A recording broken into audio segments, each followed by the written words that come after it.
Arestado ang sarong 44 anyos na lalaki sa pigkondusir na bypass operation kang Kataingan Municipal Police Station sa Barangay Santa Teresita, Kataingan, Masbate, pasado alas 10:30 kasubanggi. Binisto ang sospek na si alias Dennis asin residente kang Barangay Tagbuan kang parehong Banwaan. Nakuha sa posisyon niya ang 25 gramo ng illegal na droga na nagkakantidad 170,000 pesos. Wala po ma'am, wala po. Newly identified po ito siya ma'am. Street level individual. Yung nakuha po natin ma'am is yung object of sale niya ma'am, yung ginamit sa pagbenta. Maliit po siya na ma'am na small heated plastic transparent sachet na containing ng white crystalline na pinagkinalaan namin na shampoo.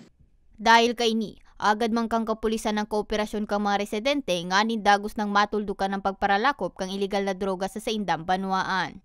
Nananawagan ako sa lahat ng residente, lalong-lalo dito sa Kataingan, na pag may nalaman po silang mga ganitong gawain ng may kakilala sila o may nakilala sila o may nalaman silang information na may ganitong gawain na nagbibenta ng drugs, is maaari pong itawag na lang dito sa hotline namin sa 0998-5986-039.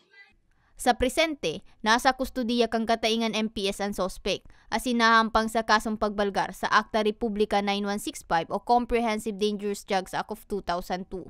Para sa mga baretang tatak Bicol, May Arango.